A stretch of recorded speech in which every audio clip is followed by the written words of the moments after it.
ചേട്ടൻ പറഞ്ഞ പോലെ തന്നെ ആദ്യ കാലങ്ങളിൽ നിങ്ങൾ കല്യാണം കഴിച്ചുകൊണ്ട് വന്നപ്പോഴത്തേക്കും കൂട്ടുകുടുംബമാണ്. അപ്പോൾ അവിടെ നമുക്കൊന്നും സാധിക്കത്തില്ല.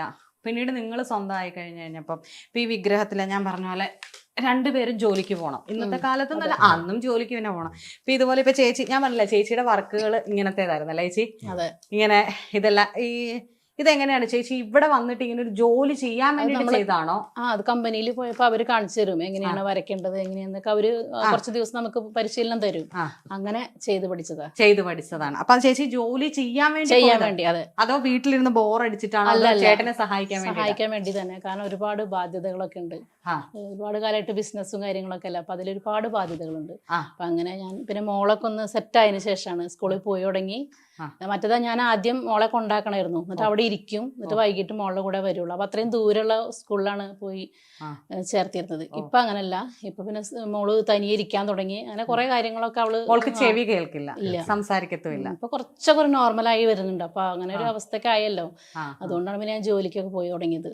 പിന്നെ ഇങ്ങനെ ഒരു അവസരം വന്നപ്പോ അയ്യപ്പേട്ടൻ പറയുകയും ചെയ്തു, നീ ജോലിക്കൊന്നും പോണ്ട, പഠിച്ചാ മതി പറഞ്ഞു. ഒരുപാട് ബാധ്യതകൾ ഉണ്ടായിട്ട് പോലും എനിക്ക് എന്നോട് അങ്ങനെ പറഞ്ഞു. വളരെ പിതാരക്ഷതി കൗമാരി അങ്ങനത്തെ ഒരു ചൊല്ലുണ്ട്, എനിക്ക് ചൊല്ലൊന്നും അറിയില്ല എന്നോ. അതായത് ചെറുപ്പകാലത്ത് അച്ഛൻ നോക്കും, പിന്നീട് പുരുഷൻ നോക്കും, വാർദ്ധക്യത്തിൽ മക്കൾ നോക്കും എന്നാണ് പറയുന്നത്. ചേച്ചി അച്ഛനും അമ്മയൊക്കെ ആയിട്ട് ചേട്ടൻ തന്നെയാണ്. അതെ അതെ, അത് സത്യമാണ്, വളരെ സത്യമാണ്. നമുക്ക് ആ തിരുത്തൊക്കെ മാറ്റണം, അതൊക്കെ മാറ്റണം. പിന്നെ കൊണ്ടുവരുന്ന പുരുഷൻ അപ്പോഴല്ല നോക്കണ്ടേ, അപ്പനായിട്ടും മകനായിട്ടും ഭർത്താവായിട്ടും നമ്മളെ നോക്കണം അല്ലെ?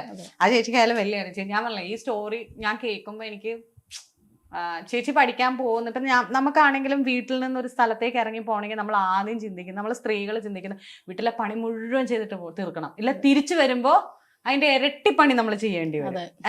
പക്ഷെ അതൊന്നും ഇല്ലാണ്ട് എന്ന് വെച്ചാൽ അങ്ങനെയല്ല കേട്ടോ, ഉണ്ട്. എങ്കിലും നമുക്ക് റിലാക്സ് ഉണ്ടാവുന്നത് ചേട്ടനെ പോലെ ഒരാളുള്ളതുകൊണ്ടാണ്. എപ്പോഴും ചേട്ടന്റെ വീട്ടിലും ചേട്ടന്റെ സൗഹൃദങ്ങളിലും ഒക്കെ ചേച്ചി പഠിക്കാൻ പോയതിനെ കുറിച്ച് ആദ്യം എന്നാ പറഞ്ഞുകൊണ്ടിരുന്നത്?